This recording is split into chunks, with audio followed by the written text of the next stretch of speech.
Welcome everybody, my name's Brett Janelle and I'm your host today. Today's topic is the truth about the downsizing made easy method. And this is the second part of a three-part series.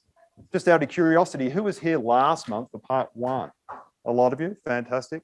And who wasn't here last month?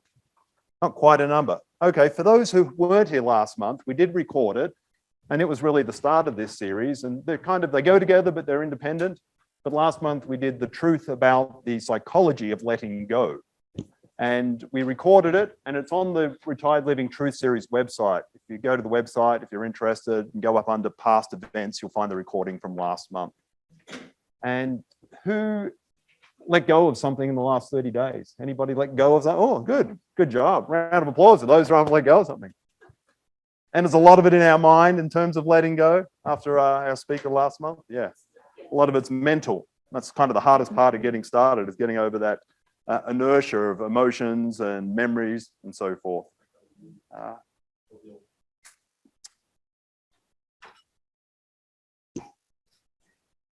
So for those who are here for the first time, the way this works is we're going to have some panelists, or 8 panelists today, for the first 60 minutes or so. And then at about 11 o'clock or a little bit after, we'll open it up to questions from you. And we just ask that you hold your questions. So on the handout, if you have questions as we go along, there's a section there for you to be able to write down your questions. So please do that. And then you can answer them during Q&A. And then there's also a section on the handout for notes. You should have 3 pages. And we'll talk more about that as we go along. And just make sure I cover everything. Did anyone notice the tent's gone outside? No lunch today? Who was here for the expo 2 weeks ago? Oh, fantastic. Was that a great day? Yeah. So thank you for all those who participated. It was a huge success. So jumping back to today's topic. Are you going to skip the question about, are we going to do it again? Yes, I'm going to skip that question. Well, just the feedback from the surveys, the evaluations. I think we had 97 people at the expo. 98% of people said they would return again and do it again if we were to host it again. So we'll see. Yeah, we'll get back to you. Hopefully in the next month or so, we'll have made a decision. We'd love to do it again. Just a lot of logistics for us to first sort out. So our plan today was to have 2 panelists. Unfortunately, one of our panelists, Kirsten Munch, our move manager, had a family emergency and she's out of state today. So we did plan on having 2. So who remembers our speaker last month, Annette Janelle, my wife? So Annette's going to be doing this on her own again today. It was going to be like the 2 panelists and I was going to moderate like I normally do. So it'll just be Annette. But in way of introducing Annette, for those who weren't here, Annette is my business partner and wife. She holds a master's in psychology. She spent the last 20 years as a realtor, helping people downsize and hundreds of individuals, couples and families through the downsizing process. And she's also a downsizing coach. And hence why her master's in psychology helps greatly, as you probably heard last month. And Annette spends her time just helping retirees who are going through the process of downsizing their belongings, making a move, and then selling the home. And she's going to help us out today understand more about our downsizing made easy method. For those who have downsized, is it easy? No. For those who have had lots of help, maybe from us or someone else, is it easy? Still no. It's easier. Yeah, it's never easy, is it?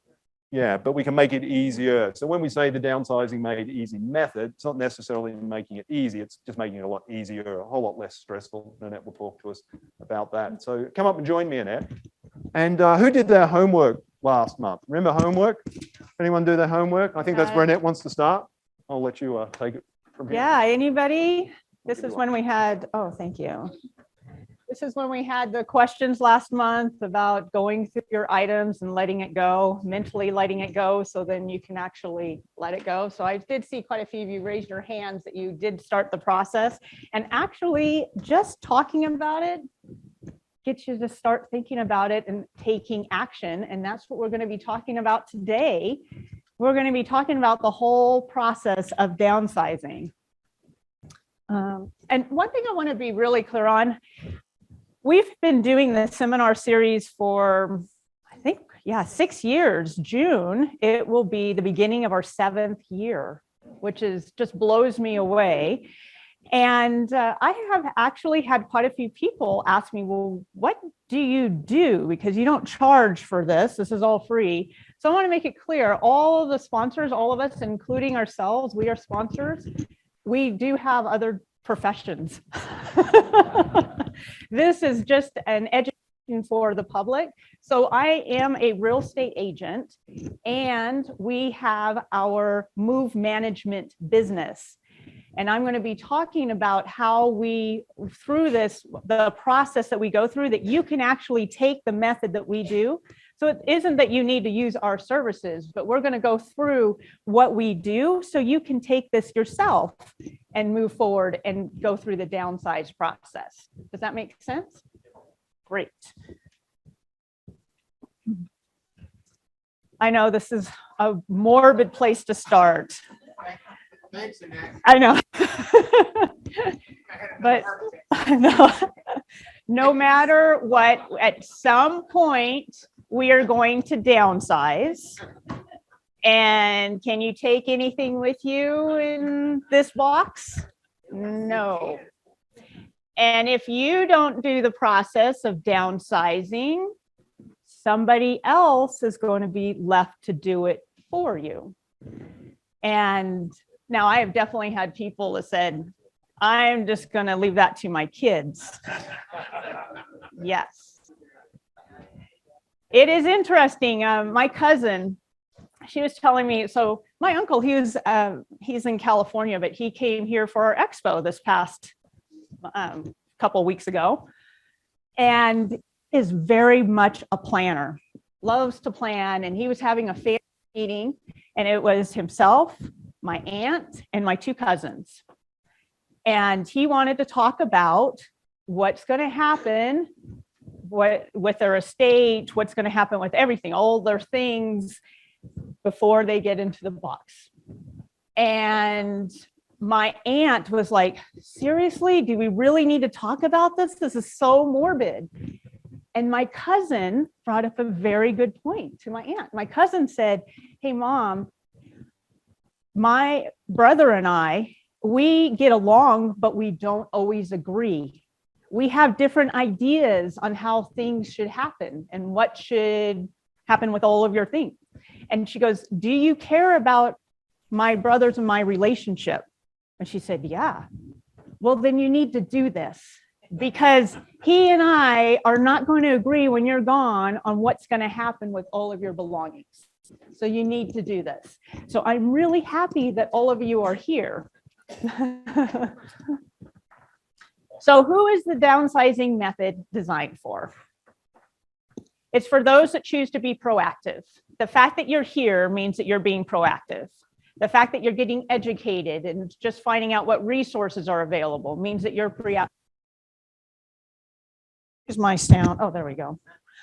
So those that choose to be proactive, those who want to make their own decisions.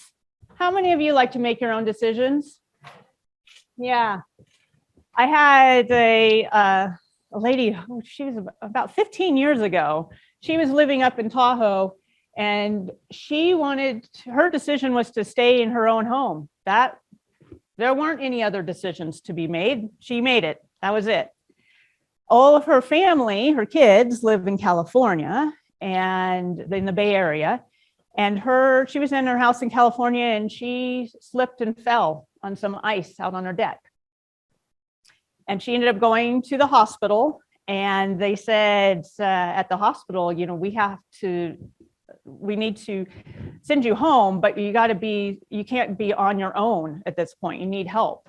So her kids made the decision for her to sell her house, sell all her belongings, and moved her to California to be near the kids. And when I met her, she was really mad, really mad. And I met her several months after all of this happened. So this downsizing method is for those of you that want to make your own decisions and not have somebody else coming in and telling you what needs to happen.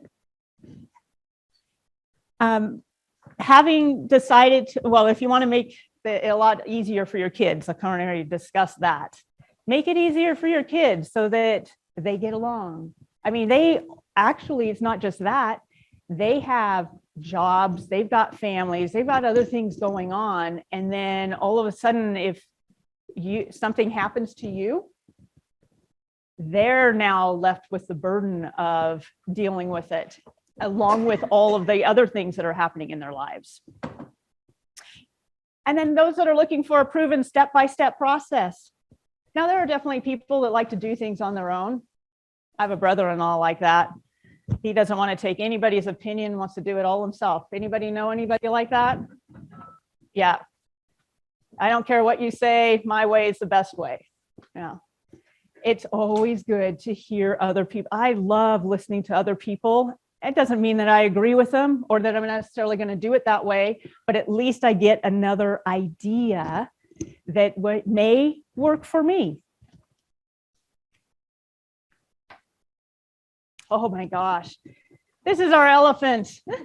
When you talk about downsizing, we have so many people, it's just like, oh, the paralysis of downsizing, right? All of these things, all these decisions to be made, and how are we going to do it? There are so many people that I've talked to that say, I know I need to do it, but you know, there's other things I'd rather be doing, so I'm going to go do those instead. And they just ignore this. When we go through this process today, we're going to address the big items on this elephant, because the little items like changing your address, I mean, that kind of falls into place. That's a minor item. But when you handle the big items, the decisions and how it's going to happen and who's going to help you, everything just makes it a lot easier. So we talk about the elephant and how do you eat an elephant? One bite at a time. Yep. We don't look at this huge, overwhelming picture. We look at one piece at a time.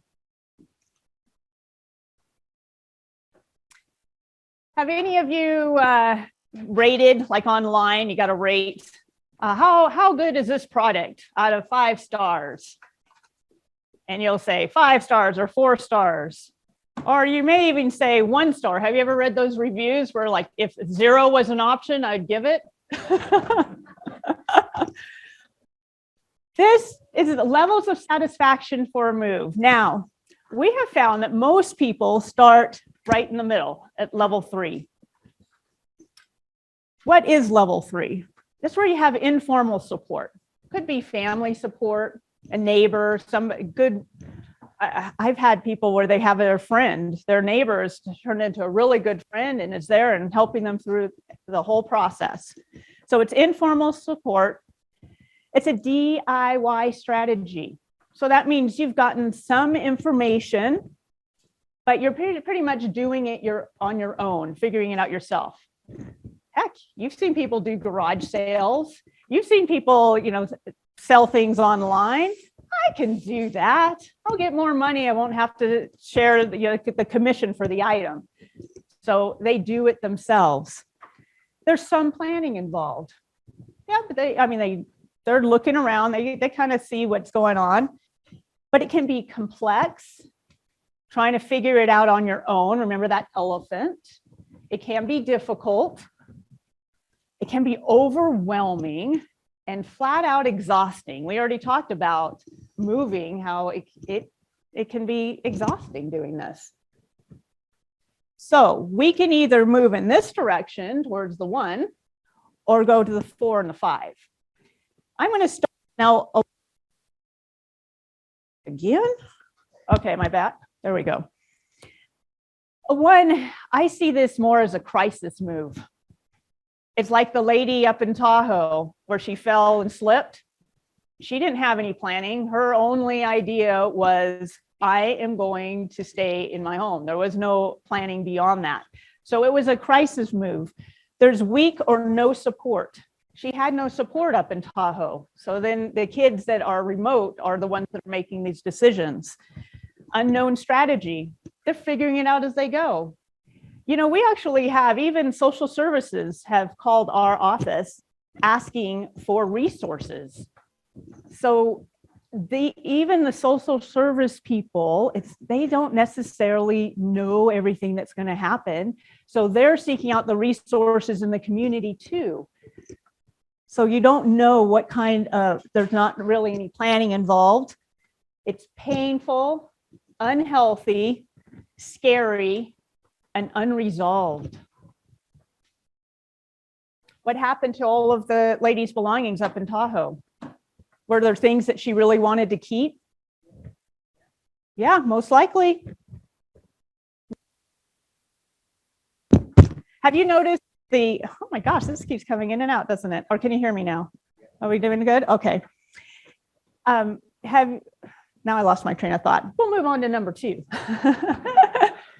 That's where you have weak weak support, a partial strategy, minimal planning, and it's daunting, overwhelming, exhausting, and elongated.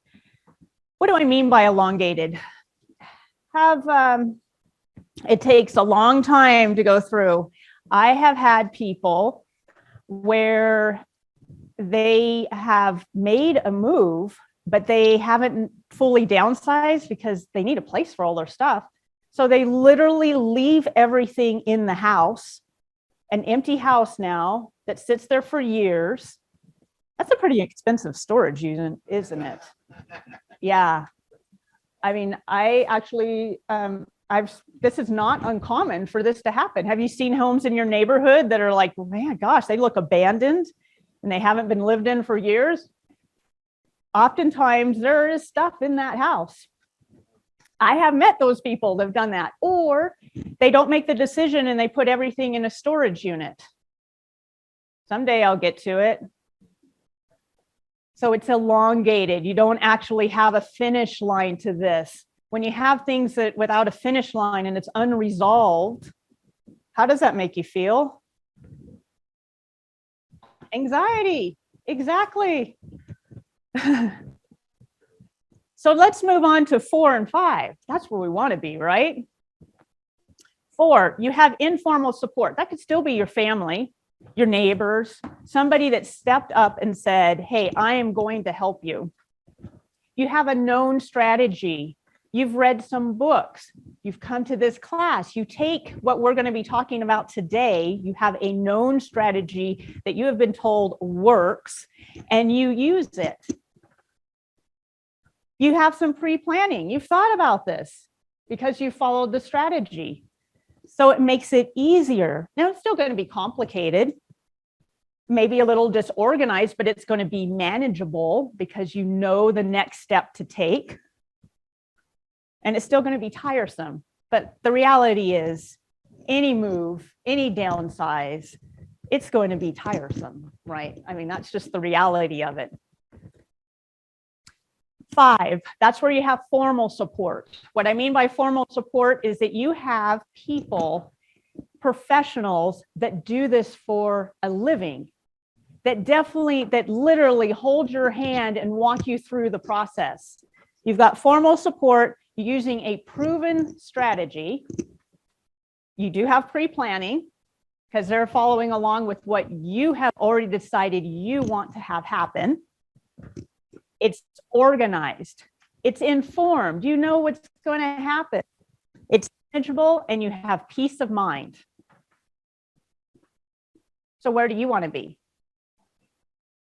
5. Yeah. So today we're going to try to get you either a 4 or a 5. Do you have a question that?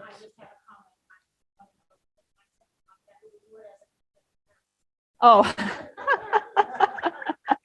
that will be probably informal support if you've got a friend or family member that can do that as a community service.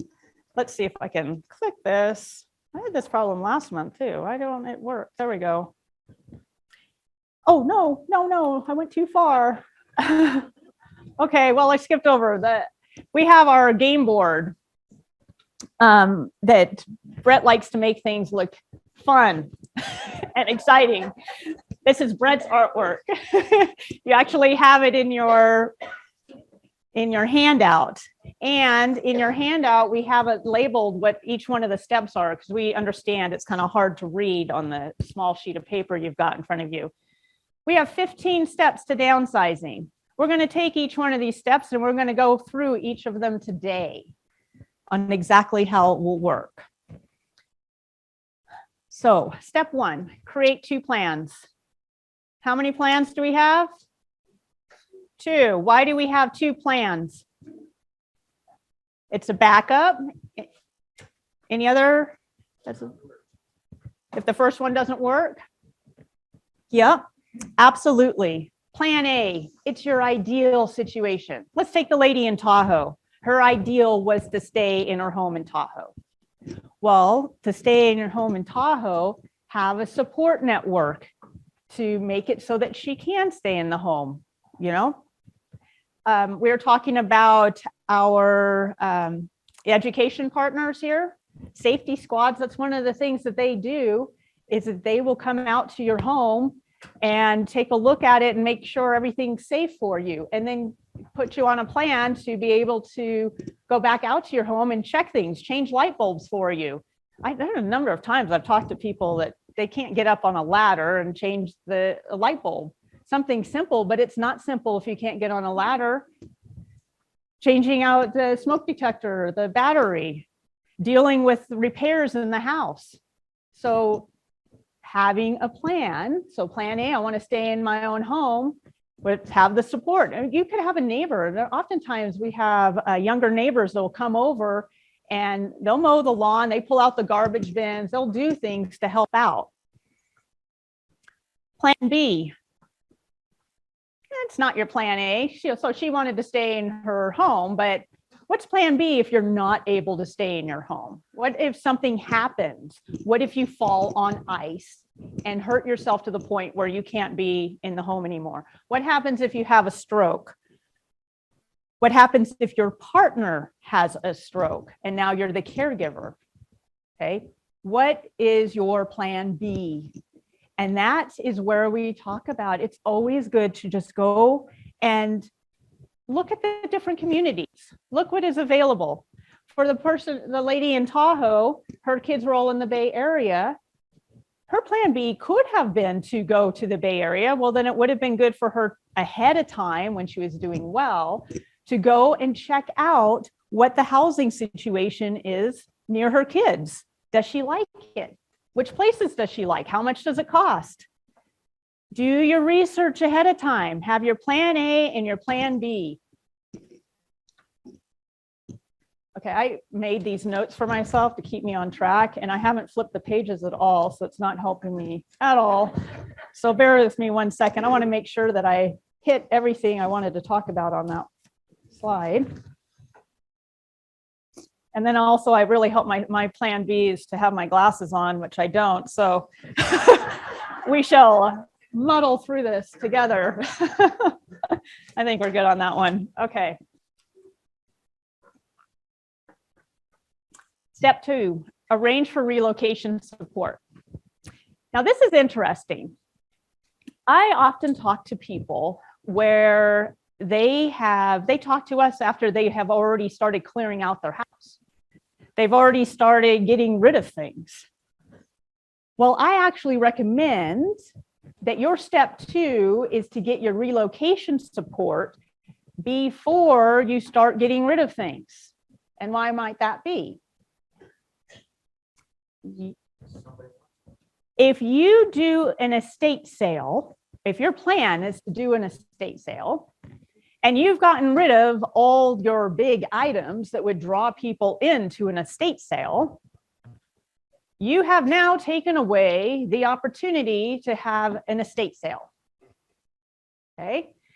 So it is good to arrange to, hey, now this doesn't mean, you may think, hey, I'm not going to move for several years, but it is good to do the research ahead of time to find out, okay, let's have an estate sale person come into my home and take a look. Do I have enough items? What does this look like if I were to do an estate sale? How much do you charge for this? What is the full picture that I'm looking at? Do it ahead of time, find out. If you are planning on making a move, but it's down the road, I've talked to people 6 months down the road or even a year ahead of time saying, I want to make a move. I don't know where yet, but this is my plan. What does this look like for me? I'll go in and talk to them about their home. How many of you have asked a real estate agent or us or somebody saying, should I update my house? What are some things that I could do now to make my home more saleable when I do decide to make a move? I have had conversations with people that have done upgrades to their home in the idea of getting more for their home, but their upgrades, for instance, replacing the roof. Do you need a 50-year roof? If it does need to be replaced, but you can get away with a 30-year roof. You don't necessarily need top of the line if you're planning on moving. If you have a kitchen that could use sprucing up, I have had people go in and remodel the kitchen, full on remodel, and they're planning on moving within the next year. You're not going to see a return on that investment. So it is good to speak with a professional and have the conversation about what your plan is, what your ideas are, and how you can get to that and save yourself money. That's why we talk about arrange for relocation support. Also, talking about movers, finding out how far in advance they move. Did I just lose it? No, it keeps coming in and out, doesn't it? Or is it just me? Am I just noticing that? It's where it's at. You think I move it? I like touching my wife. So. Okay. I know. He X-rated. Thank you. Yeah. So just arranging for relocation support, knowing, and the cost. So the movers, we have had people will call us up and they'll say, I've already sold my house and I have to move out in 2 weeks. I need you to come and empty my house out for me. It doesn't work that way. I mean, most professionals are quite busy. And have you noticed that there's a shortage of labor? Yeah. Well, movers are definitely feeling that. I mean, so you want to have people lined up in advance and not expect it to happen tomorrow. I've definitely had people call us up and go, I need to move to tomorrow. Can you get somebody out to meet with us? At that point, do you think that they're going to have a level 5 satisfaction on this move? No. Do you think that that causes them a lot of stress? Absolutely. So step 2, you definitely want relocation support. And then we go to step 3. I'm gonna push the button. Brett, you're much better. Oh, there we go. Okay. Step 3, now you begin letting go of the non-essentials after you've talked to an estate sale person. Did you know that when you do an estate sale, they need the big items to draw a crowd in? And then when they draw in that crowd, they can sell a lot of your small items. You know what a small item is? Am I here? Okay. Half-used cleaning products. They will sell them. Do you think anybody's going to come into an estate sale for half-used cleaning products? No, that's not going to draw the crowd in. Your bigger furniture pieces are what's going to draw people in. And when they draw people in, then they can sell those smaller items. So when you begin letting go of non-essentials, those are things that you truly don't need anymore. Books. Okay, let's see if I can read this. Oh, oops, wrong page. Books, clothing, old files, tax returns, older receipts, old personal information, old magazines.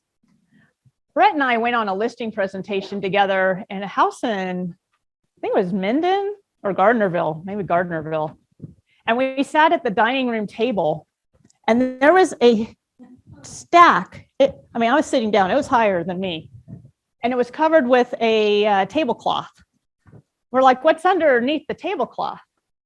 It was all the National Geographics from who knows when. Does she need it anymore? Those are things that you can start going through and purging.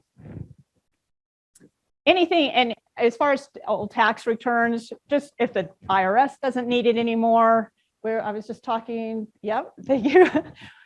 We're looking about 7 years, so keep it for 7 years, and then, but you might want to just talk to your CPA just to verify, but that's our motto, 7 years. Broken items. Okay, let's be honest. Frank. Anybody keep some broken items? Yeah, well, Frank's not the only one. Yeah. My dad, he bought a motorcycle when he was in his 20s. And he had it for 20 years. And then some kids opened up the gas tank and decided to pour rocks and sand inside of it. And my dad thought, okay, he was a busy guy at the time. He's like, I will deal with it later. So my mom made a beautiful cover for it, and it sat in the garage. And 30 years later, they actually moved too. So during this time they moved this broken down motorcycle. And guess who's putting it together now? Brett. Brett wanted to get in the good graces of his father-in-law and said, I will redo the motorcycle for you. And Brett has painstakingly taken the thing apart. So if you have any broken items, you might want to find somebody else to put them together if you're not going to do it, or throw it out. Or call Brett. No, don't call Brett. He has enough projects. So go through your items, those things that you know for sure nobody else is going to want. That's what you get rid of. Secure your new residence and establish approximate move date. We do have senior communities, quite a few senior communities here. And very rarely does somebody go into a senior community for the first time and say, I'm going to sign on the dotted line, move me in. Most of the time, people think about it. They'll go on a tour, they'll look at it. It's a process. Even making a move, if you lived in a home for many years and your plan was to stay in the home for many more years, but now you're realizing that I need to come up with my plan B, it can take a while to wrap your head around this different type of lifestyle. So this step number 4, to secure a new residence, that's actually a very big step, because you have finally made the decision and you have signed the dotted line. You've either signed a lease or you have signed to buy your next residence. You've made that big step. So step number 4 is huge. And then you have your approximate move date.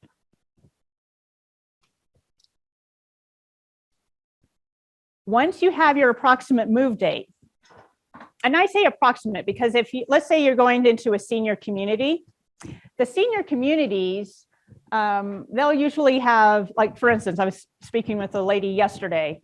She plans on moving into a community that in mid-June, it will be available, the apartment that they want. Because somebody's in there now, those people are going to be moving out.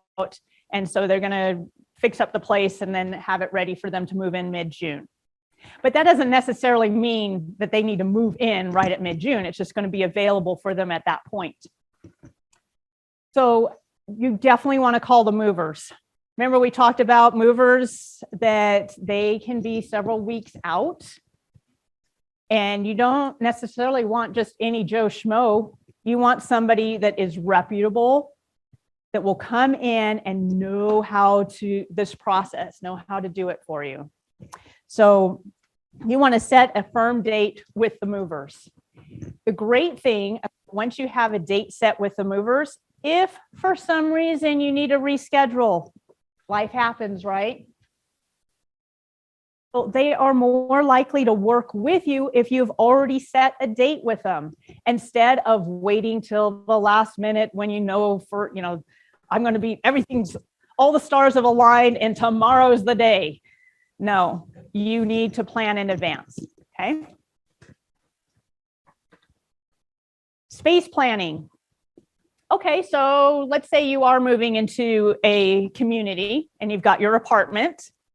Most of the time you sign the lease and you saw it once. Well, how do you know what's going to fit in there? How do you decide from moving from your 2,500 square foot home into an 800 square foot apartment? What is going to fit? So we talk about space planning. What we do with space planning, if you're moving into an apartment, they oftentimes have a floor plan. And sometimes they've measured out the walls, but I highly recommend you either take grid paper and do this yourself. You draw it out and then you take measuring tape and you measure it. Our team, if you've hired a move manager, now just the little side thing here, we have a move management business. Move management is actually national. So if you are moving to another state, you can have a move manager work with you in that other state. You just need to look online, the National Association of Senior Move Managers, NASMM.org, NASMM.org, and type in the zip code of where you're planning on moving to. And they will go into the community of where you're going. They will take measurements. We do that for our own clients. We go into the apartment and we measure all the walls. We measure the spaces. The other thing is, are there outlets? Where are those outlets? Where are the light switches? Is there a heater or an air conditioning unit, wall unit? Because you don't want to put your furniture right there. You want to know where everything is. Once you have that, then what we do, and this is an actual picture of what we do it all electronically. We will take measurements of your wish list of what you really want to take with you to your next apartment. We will measure all the furniture, and then we will place it with you, sitting with us, going through and figuring out where everything will go. And oftentimes, if it's on our screen, on the side, we'll have the furniture sitting that didn't make the cut. Is it less expensive, less time consuming to do it this way than to actually have those items moved and trying to jam them into an apartment and then realize, oh my gosh, it's not fitting and now we got to move this out? Absolutely. So we go through this and now we know what has made the cut. Now, on a sidebar, when we use the move, when we have the movers come, they're going to be moving you in. We use this floor plan. We have it printed out and we put it in the apartment. So when the movers are lugging in the furniture, they can see exactly where everything goes. We actually go through it with them so that they know what goes where, and then it saves time. And when movers charge by the hour, it's also saving you money. Okay. Step 7, selecting and marking items to be moved. So we have blue tape. Do you see the blue tape on the table and the lamps? Yeah, that's just saying movers. That's what needs to be packed up, because right now you're going to have a house full of items and you're not going to be taking everything with you. So you need, since that we did the floor plan, now you can go through and mark those items that you want to take with you. One thing I want to point out that makes it easier for us and for the movers is that we color code everything. So each room is a different color. Blue could be for the living room. Pink could be for the bedroom. Yellow, the bathroom. Choose the color, and then we have colored dots that we will use. Make sure that the ones that are removable, not the ones that are permanently sticking there. You don't want this forever on your lamp. And that helps the movers so that they know, basically we come into the house, Mr. Mover, everything that has a dot on it needs to go and be loaded in the truck. When we go to the apartment and we have the floor plan, each room is color coded. We actually put the dots on the floor plan for each room, and we put the dot on the door in the apartment. So when the movers are moving in the furniture, they know exactly which room to put the piece of furniture. Do you think that saves time and money? Yes. And heart? Yes. And you can have anybody help you. You can have other people. So if you're having your family members help you, they can help direct the movers because they've got the map of exactly where you want things to go. When you hire a move management company, the professionals are there to meet the movers and direct them. And they label boxes, which is right here on packing. Linda, you're ahead of me. Linda could actually give this demonstration today on exactly what we do. They've just made the move. So step 8 is packing. You may decide that you want to pack.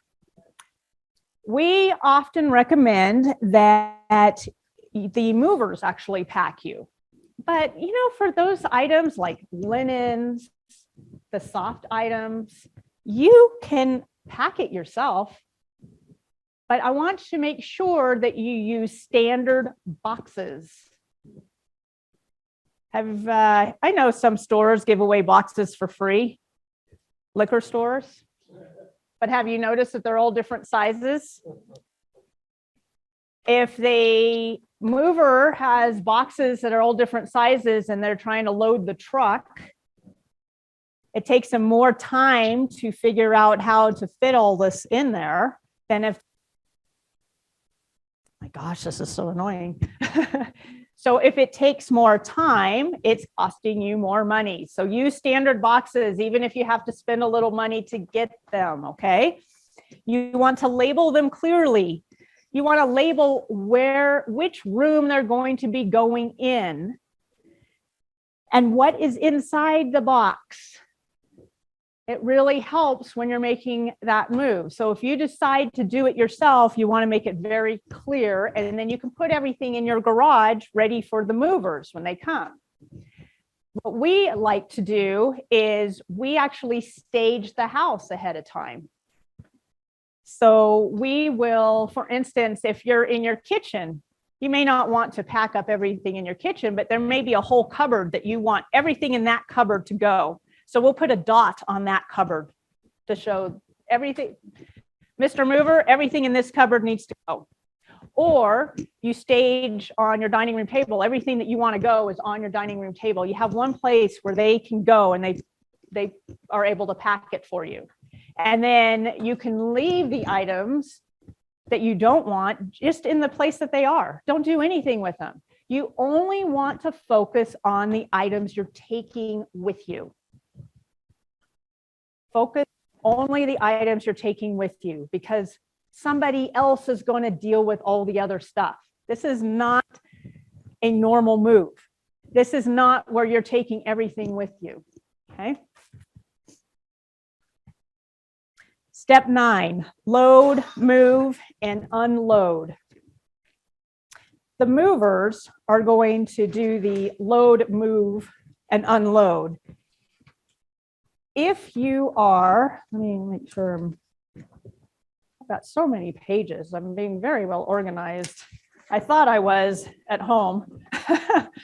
If you're doing a local move, it is pretty easy to figure out how much it's going to cost, relatively. I mean, it's by the hour, and it's from the time that they leave their warehouse to the time that they go back to their warehouse. So they come out and they give a bid on how much it's going to cost. And if you're moving into like an apartment, they're all pretty much standard the sizes. What's going to make the difference is where is that apartment located? Do they have to go up an elevator?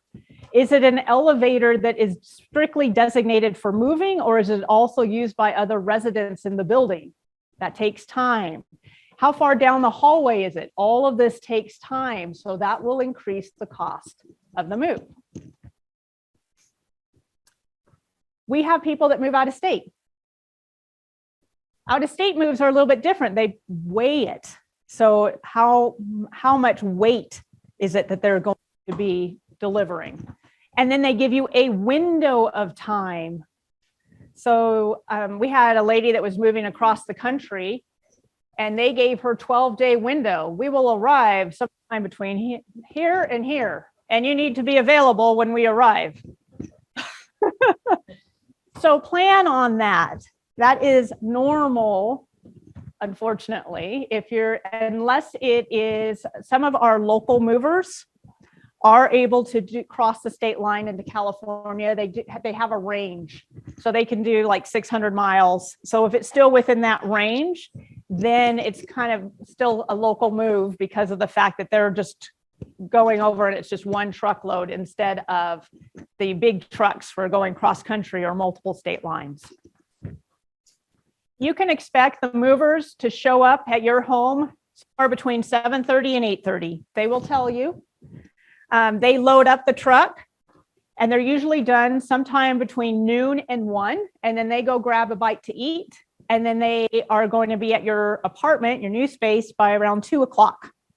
It's pretty much like that every time. I mean, there's always some variation if you have hardly anything that you're taking, which we definitely do have people that do that. They take very minimal items because they're going to just buy everything new. But most of the time, people are taking things from their home, and so that's what you can expect. So then at 2 o'clock, they come to your apartment to unload.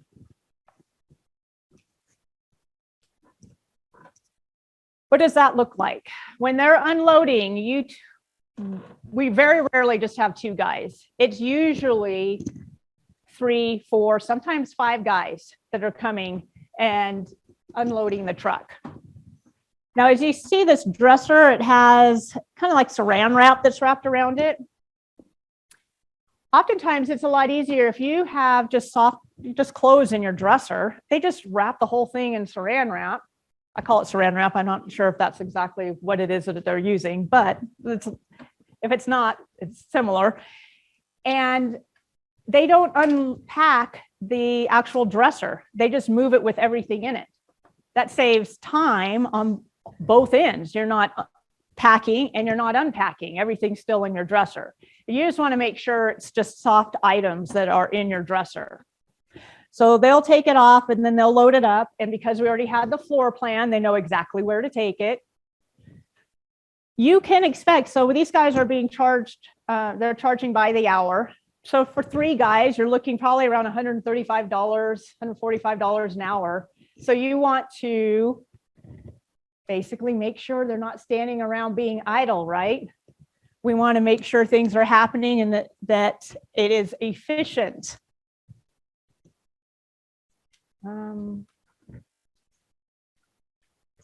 Step 10, the unpack. What happens when you unpack? You get a lot of boxes, don't you? So our goal as a move manager, our goal is literally to have you settled that same day. So pack will happen on one day. The next day will be the actual move itself. And then the move day, when the movers, all they're doing is bringing the boxes in and the furniture. Where do you want this type of thing?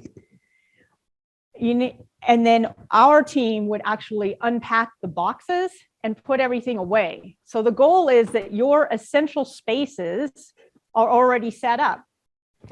Your kitchen, your bathroom, your bedroom, everything's already set up for you. But as we're doing this, we've got all these boxes.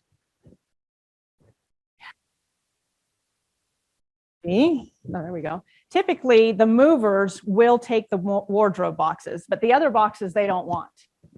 The wardrobe boxes, they're the tall boxes. They've got a bar that goes across. You hang your clothes in them. They're also great to stuff pillows down at the bottom, lamps, things like that. So they'll take those away. So these are actually all here waiting for the mover to take them away. You don't want to be manhandling these boxes. This is where people get in injuries, is when they're trying to haul this away themselves. It's much better to have somebody that is more agile, with all due respect. I mean, as we all age, I have a hard time with these boxes. So this is another move where all the boxes are getting ready to be broken down. This is actually in a community, but the community uses a space. We can't have these boxes sitting around. Now, what are you going to do if you're doing it yourself? You are going to be having the movers directing them where to put everything. And then these boxes will be piled up. If you don't have a team helping you to unpack them, you're doing this yourself.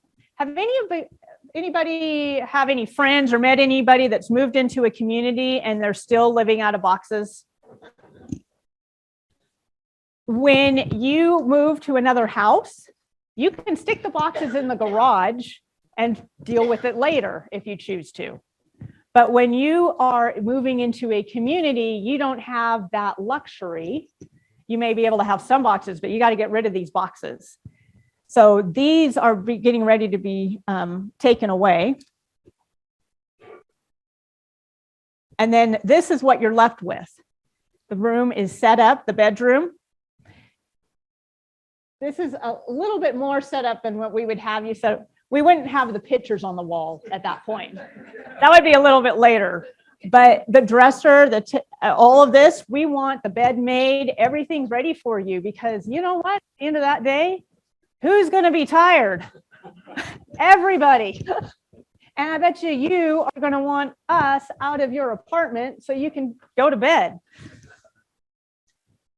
Let's see. There we go. The living room set up. Step 11, finalizing and resettling process. Okay, so the kitchen, you're already tired. There's 15 steps, Ricky. Step 11, finalize resettling process. This is when you go back through. This is when you hang up the pictures. It's when you are ready and more relaxed after that move. Get settled in. The pictures happen a little bit later when you're ready for that. Sometimes you'll be going in your kitchen, you'll be going through things, realize, you know what, I want this moved around a bit. That's more resettling. Okay, so getting everything organized. Step 12, emptying the previous residence. Now, you have already made the move. You've taken everything that you want to take. But ideally, this is what happens, is that then you sell the house. Because now, let's say that you've made the move and you realize you moved a few more things than you really need to take. You don't need all of this stuff. You have an opportunity to take it back to your house. Or let's say that there's something that, I forgot to pack that one item that's really important to you. Then you have an opportunity to bring that back.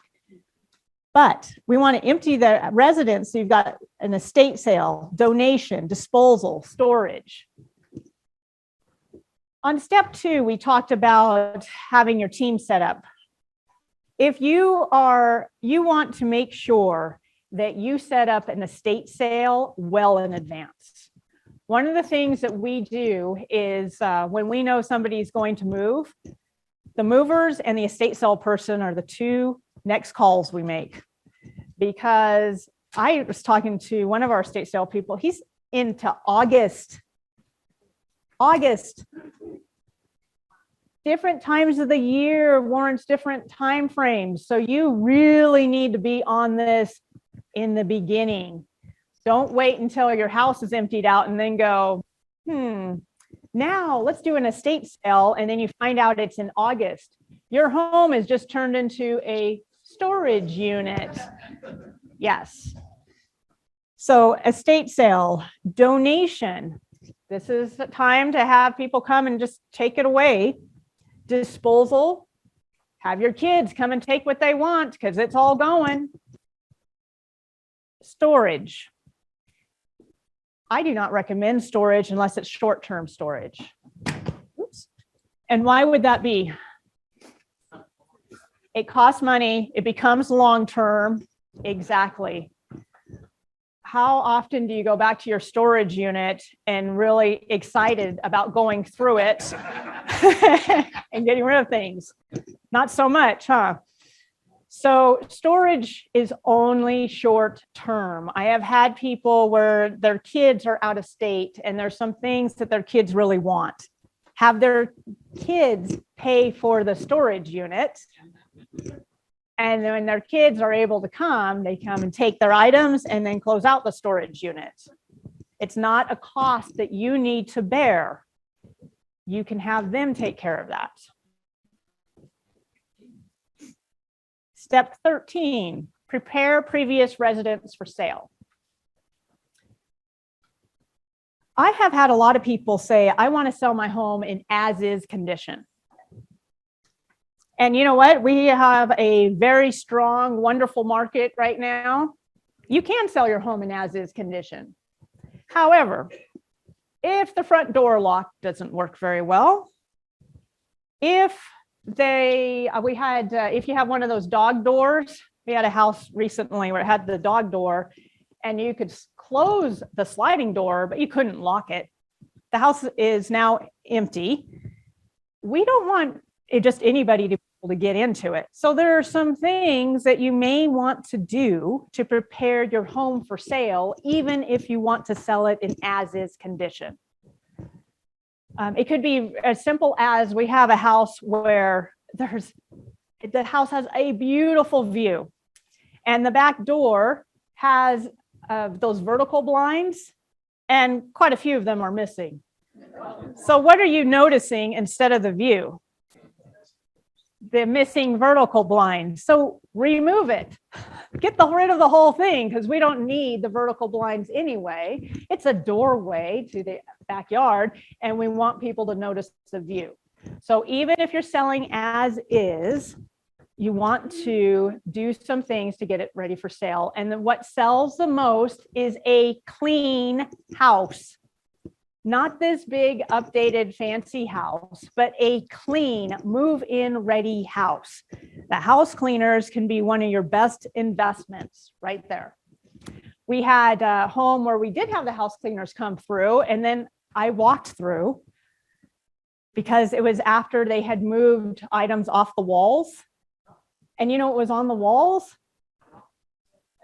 Big holes. Big holes were in the walls and pin marks where they wanted things to be hung up.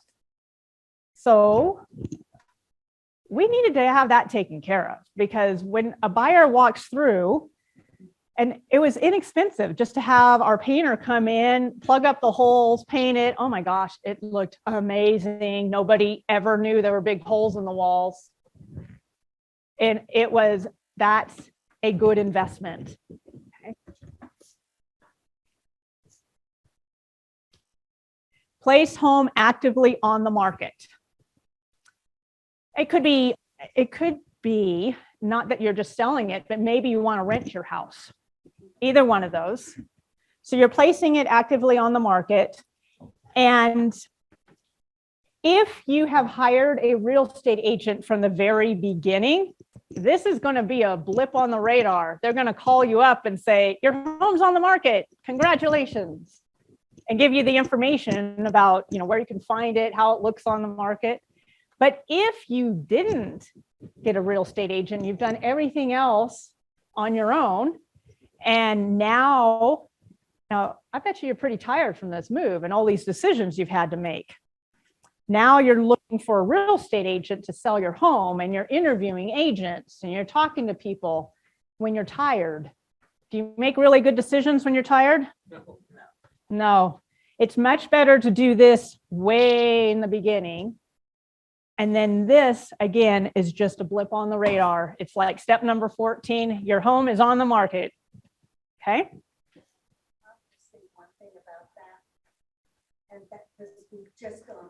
I think we're almost, well, actually, are we recording? So we'll do it. We'll come right back to you, Linda. And then step number 15, if I can get to it. Relax, reflect, recover. This picture is actually of a couple the day they moved. Wouldn't you like to look like that on the day that you move? They are happy. And you know, for them, they had a whole team that was unpack their boxes, putting everything away for them. And while that was happening, they were enjoying the garden and spending time just doing what they enjoy doing. Isn't that the type of move that you want? Absolutely. So now you get to relax, reflect. Get to know your new environment, your new home. All right. That is our downsizing process. Like Candyland, you're right, chutes and ladders, except we don't want to go backwards. Only one direction on this game board. That's up. Brett, you want to join me? Sure. We've got some upcoming events. June 23rd. Oh, first of all, before we talk about this, I want to jump to June 2nd, our Downsizers Club. We did an introduction to our Downsizers Club last month. We're going to do another introduction on June 2nd. So if you went to the one last month, you don't need to go to this one. But if you just want to know what the Downsizers Club is all about, and it is for people that are planning on making the move within the 1 to 2 years. So they're planning ahead and they want to get all the education on the support on how, so that the process is a lot easier when that happens. Then the Downsizers Club, I highly recommend you checking out and seeing if it would be a good fit for you. On that same day, right here in the parking lot, they're going to have a shred event. So if you have paperwork, now last month in April, we did a shred event at our office, but they're doing one here and it's open to the public. So if you've got paperwork that you want to get rid of, downsize, come on June 2nd here. Now our workshop is from 10:30 to 11:30. So come here at 12 o'clock. It goes from until 2 o'clock. So the start time, they were going to get me that information. I believe it starts at 9 and goes until 2. I do know the end time is definitely 2 o'clock. So it's from 9 to 2 here in the parking lot will be the shred event. On June 23rd, Yeah, we have the third part of the downsizing series, the best solutions for liquidating the extra stuff. So we're going to have 4 panelists talking about the various different options for estate sale, donation, hauling away. What do we do with the stuff once we've identified that we're not going to be taking it with us? What are our options? And if you want to attend any of these seminars, on the yellow evaluation form you have in front of you, there's a checkbox there you can check and we'll get you registered for that seminar. And then on July 21, and it talked about multiple times about knowing your different options, whether you plan on moving now or never, just knowing what the options are, that plan B. So we're having the truth about choosing a retirement living community. We'll have a number of the local communities here talking about the things that you should be looking for as you tour communities and what to know about. So that's on July 21. And then on May 26th, we have a workshop, Navigating the Healthcare Maze. So Marta Senior Care, one of our education partners, are going to put on a workshop of all the things that we need to know how to navigate locally the healthcare maze here, should we need health assistance in various different forms, whether it's in-home care, whether it's nursing care, and then how do we pay for it? How do we make sure we're not overpaying? And there's more information on the workshop flyer that has directions. Do I have one here? Do you No, have I one? don't have flyer here. I did have one. No, I don't have one. Did everyone get a second page with the workshops, and it has a map showing directions? Oh, Ricky, Yeah. can I hold yours up? Thank you. So this page shows, tells you a little bit more about each of the workshops, and the dates, and then the map. So if you do wish to attend, again, on the yellow evaluation form, just check the box for which one of those workshops. Hold on to this piece of paper for directions, because the workshops are not here. They're at our office in our training room, and it can be confusing how to find it if you haven't been there before. So follow these directions. Otherwise, if you use Apple Maps or Google Maps, you'll end up in a parking lot wondering where you are. And the True Series signs, as you came in this morning, the purple signs, we put those out at our office also to help with directions to find where you need to be. And you know, the 5-star rating, we always ask for feedback, and we always get a very low star for being able to find our location. And it's for people that are thinking, oh, I don't need that piece of paper. I'll just do Google Maps. Don't do it. You'll give us a low rating. We don't want it. So we've got a map there. Yep. Next slide. This is our Downsizers Club, and we do have happy people that have downsized and are doing the happy downsize dance. Yep, it's the happy dance. One of the ladies, I gave her the sign, would you mind taking a picture? She goes, do I have to dance? I'm like, no, just smile. She goes, oh, they're dancing on the board. I'm like, exactly. So the Downsizers Club, and more information, is monthly education. So every single month we'll meet on the third Tuesday, ongoing consulting, get print resources, professional guidance on the whole process, peer support. How great is it to have other people that are going through the same thing you are, and hearing what they're going through and what kind of strategies they've dealt with and what they've done? You learn from each other. It's invaluable. And then you get peace of mind. We're missing field trips. We do have field trips too. We are going to go on some field trips for the Downsizers Club. So we are going to go together, if you choose to the different consignment shops, just being able to educate ourselves more about the cost of things and how the process works. Q&A. So just before we take questions, give questions to Annette, I just wanted to recognize some of our education partners who make the day a success. Yvonne, are you here? Can you stand up so everyone can? Is Yvonne Beasley still in the room? Yvonne might have stepped out.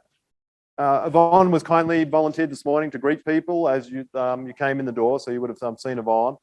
Jeff from Mountain Lakes Estates, are you still in the room, Jeff? Jeff over here in this corner. Thank you so much, Jeff, for helping usher people to their seats. And also Vic was an usher this morning. Are you here, Vic? Where's Vic? No, Vic stepped out for coffee. Okay. And our mic runners. So to help us this morning with question and answer, Jeff from Safety Squads. Can you just come up here, Jeff, and just quickly introduce yourself so the audience know who you are, please? Hello, my name is Jeff Van Diepen, and I'm the owner of Safety Squads. We're one of the exhibitors out there, and would welcome you to stop by our booth and find out what we can do for you. We're essentially a handyman service for seniors, specifically designed to help you. Thank you, Jeff. Thanks. Did anyone sneak out and get one of Jeff's cards to complete the set? Lunch is on me today. Oh, missed your opportunity. Okay, well, we'll try again next month. And then my second mic runner, Debbie Wood. Debbie, can you come up and you'll take this side of the room? Just quickly introduce yourself. And then, yeah, introduce yourself. Debbie. Hi, everybody. I'm Debbie Wood. I'm with Flagstar Bank, the one in the red over there. And I do mortgage lending, including reverse mortgages. So I try to counsel you on what's the best option for you, not just one type of loan. So Great. Thank you, Debbie. Could you go to Linda first because she had a comment and then who's got a first question over this side for Annette? you don't have to get up. Hand up if we have You a don't have to question. get up. Any questions on this side? Nope. Oh, we got one, maybe. Jeff, can you go to this gentleman here with the mic? Linda, go ahead. The one thing that obviously we've just done this, and the one thing we wanted to do was to move before the end, because we didn't want two payments and of our home and the other one. So we did move at the end, in the middle. And I want to say for the Janelle group, they sold our house in 3 days. 3 days. And they did it because one of the reasons is that they advised us in how to stage it, or they would have staged it. And the photographer was fabulous. We were ready to just stay where we were and not do this at all because it looked so good, but we didn't. So, if you're looking to do this, I really recommend exactly what Annette said. Get your realtor right away, get your moving person right away, and find out where you're going. So thank you so much for what you did for us. Thank you, Linda. Thank you, Linda. Is that going to cost me another $100 lunch, Linda? So that was a great plug, but that's not the purpose of this. And that's why we provided you with our roadmap. So you don't need to use us. Just get some people to help you. Don't try to do all on your own is the most important thing. And now you have our process. So you can use that with friends and other organizations. Yeah, just follow a process was the purpose of today. So question. One's not working? Okay, Debbie, maybe you can. Right there, yeah. Your mic's not working, Jeff? Yeah, the battery. It died? Sorry. I need the exercise anyway. When you were talking about selling the house, it sounded, or at least I inferred, that you wanted to have it No, empty. those are all dead batteries. So ideally, if basically I inferred that to have the house empty when we sell the house, oftentimes we do sell the house empty. However, that is not always the best scenario. So each person's situation is different. There are cases where, and actually we have several coming up, where the estate sale is a ways out, but we don't want that to hold up the sale of the home. So we are actually staging the home with what is left in the house. And if you have items that really look great together, then that's what we'll do is we'll stage the home with what you have in the house, put it on the market, and then do the estate sale once it's in contract. Yes, you can. Oh, wait, hold on one second. When we sold our house, the realtors wanted to have it staged, bringing in furniture from a rental company. So you don't think that's a good idea? I actually think that's a fabulous idea in certain situations. So we have definitely used stagers. We have a phenomenal stager that does a terrific job. There is a fee for that, and not everybody can afford to do it. So we often consult our clients about staging the home and if they're open to it.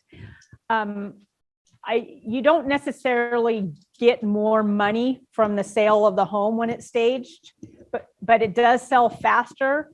We had one home that we did not have it staged, and it was a unique floor plan, and people came in and could not visualize how the furniture would be in this space. We had it staged and it sold within days of it being staged. So it really depends on the situation. We've had, and when we do the estate sales. So basically that is all part of the planning. So if you get your real estate agent in advance, they can help plan that through, because you got to work with the estate sale people as well when that's going to happen, so that because we certainly don't want to do an estate sale if we've had the place staged. Because they may be selling the wrong items. Could be very bad. So in that case, oftentimes we'll move everything out. We'll do the estate sale, have the house staged, and then go on the market. Sometimes we'll stage it, photograph it, and then the furniture can go. So if you already have great furniture, we can use that photograph, and then the furniture gets moved. Right, because the pictures, the photography is really important. We have a professional photographer that comes in and takes the pictures, and a room that has some items in it looks a lot better than an empty room, but an empty room looks a lot better than a room that's overcrowded. And the reason for that is buyers are looking online. They're going online to find your house. It's up for sale. And if all they're looking at is empty rooms, they're trying to work out, well, what are all these different rooms? Whereas they can see the furniture and it looks great online, they're more likely to come and see it in person. And then it's less important that the furniture is in the house at that stage, if that makes sense. Right. So I'm glad you brought up that question. That gets more into the sale of things, and it really depends. And that's where you want to have your professional to talk to and work that out with you. What would be the best case scenario for you? No questions? Oh, John has a question. Thank you. Sometimes if you guys can go to your own church, like the Mormons are real popular with this, they have people that are going on their missions. Sometimes they'll help you move, real small stuff. Like when I was with St. Teresa's in Carson City, we'd have our youth group there and we'd go out there just to help out, just small things. Now I've been with St. Vincent's. I'm a volunteer there for 8 years. And sometimes if you're going to donate something, that they'll actually drive their truck out there and they will pick it up for you and do that. Now I'm working on the side with Lightning W Auctions, and we're at least 7 months booked out. And that's when you deliver it to us. And then they charge you 35%, and whoever buys it, they charge them 15%. So they're getting, it's extremely expensive. If they have us go out to the house, it's extremely expensive. So if you get all this done in the beginning, you won't have to worry about this. But often just go through your church. Sometimes there's them kids there that'll help you move if they're on their missions, if they're Mormons, or even the Catholics. Usually the Catholics, we're lazy, so we don't go out. Oh. But who knows? But anyhow, thank you. Thank you, John. I don't think John's speaking for all Catholics.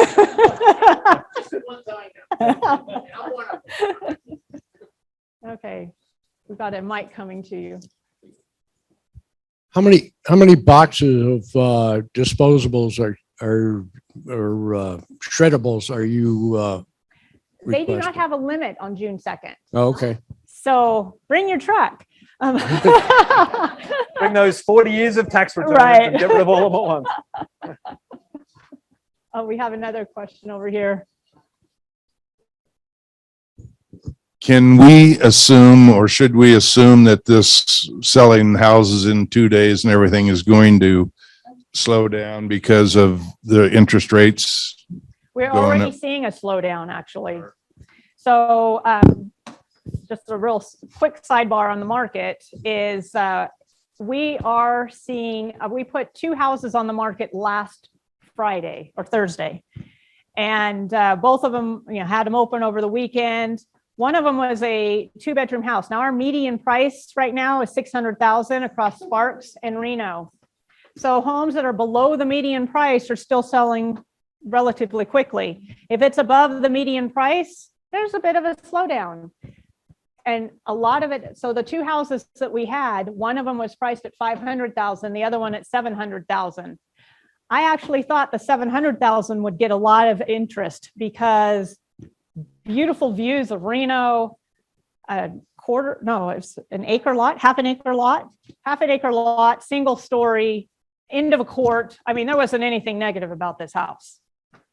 Crickets were still on the market. The other house at $500,000, it's on, not a busy street, but it's on a street, still quite neighborhood, has a yard, but it's only got 2 bedrooms. How popular are 2-bedroom houses? For a certain population, they are popular. But overall, usually it's the 3-bedroom houses that get a lot of interest. We ended up with multiple offers on it and went 50,000 over asking. So it really depends. We're seeing some of the market soften and then others, that's just one example of that. But overall, if it's above the median price, we are seeing more of a slowdown. That doesn't mean that the prices are going down. It just means it's taking longer for the homes to sell. They're not selling as quickly as we had been seeing. But again, it depends on the location of the house. And sometimes we have buyers that they've been looking for that particular neighborhood forever, and they're just on it as soon as it comes available. So, yeah, we have another question.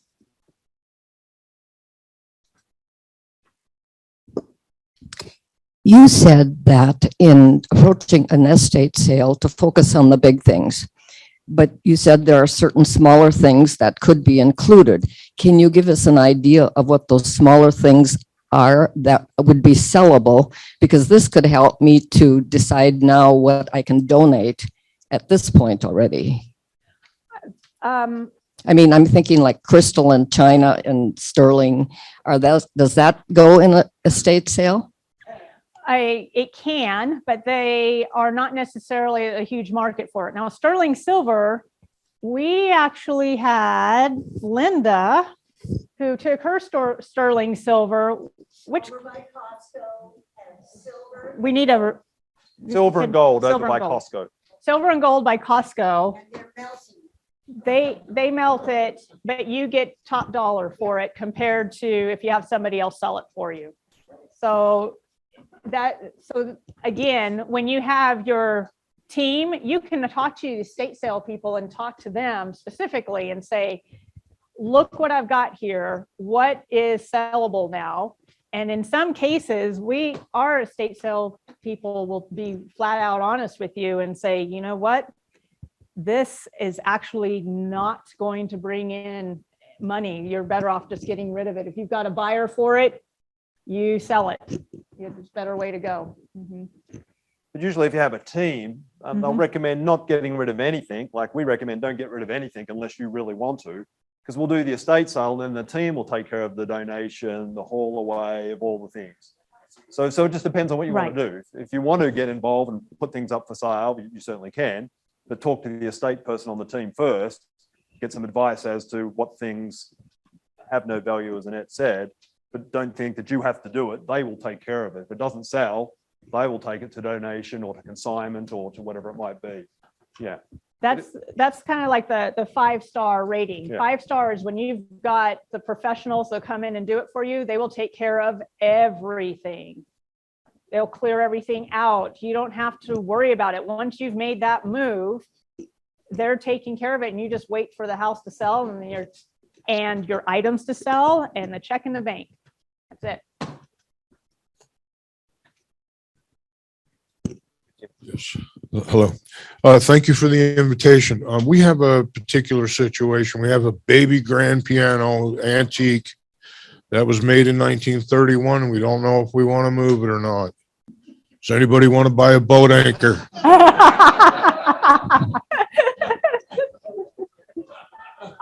Pianos are more challenging to sell because there is not a market. We've had several where we've had where she spent, I think, $6,000 on the gorgeous antique piano, and nobody wanted it. We ended up, it was hard to even find somewhere to donate it to, and that's exactly what ended up happening, was a donation. So unfortunately, the times change. Sometimes, at one point she spent quite a bit of money on this. It was popular, but just because you spent the money on it does not mean the value is there now. Somebody had a question. For the team, I was wondering what Could you the just hold the average, microphone just so everybody can. what is the average cost end up for a team? Average cost. For a team for the move? By the time you have movers and advisors, and it sounds like you have several people involved. So to give you an idea, now this is how we work. That's why you want to talk to different people and see what would be best for you. We have move management and real estate together. And if you're selling your house, our move management team is included. There is no extra fee for them. They're the ones that are organizing the estate sale, organizing the move itself. They're overseeing everything. They're the ones that unpack your home. They're the ones that actually will help you through the process of going through items to go to your next home. They're the ones doing space planning. All of that is included at no extra cost if you sell your house.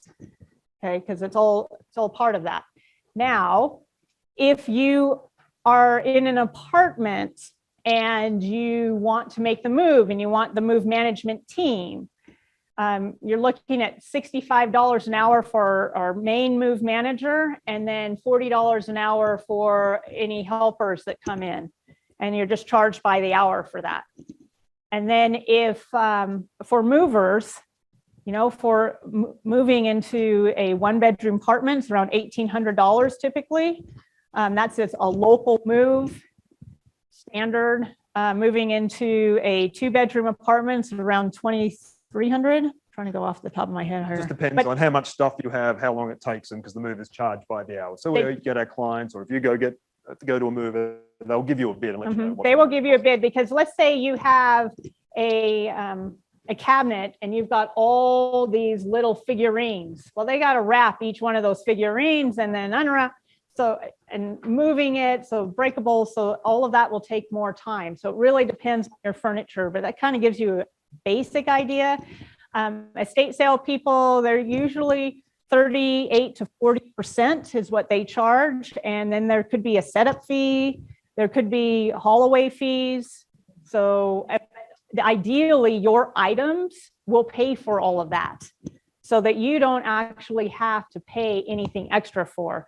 Usually if somebody uses our services, the only thing that they're really paying for out of pocket is the movers themselves. And then preparing the home for sale would be like a handyman or cleaners, things like that.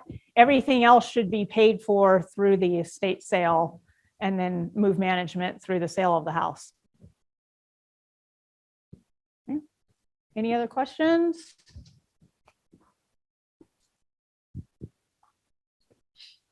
When I sell my house, I mean, sell it as is. I have two neighbors that want to buy it. Do I need to go through a realtor, or do I bypass you guys? And Yeah, you do not need a real estate agent. If you've got a buyer, and especially if you got two buyers, see if you can get a bidding war. That'd be my recommendation. But you do not need to use, there are a lot of people that do for sale by owner and do it themselves. You can definitely sell your home on your own. It's just how comfortable you feel about that, how comfortable you feel about having people come through your home. But if you already have a buyer, that's different. Now, I'll give you an example. We had two houses.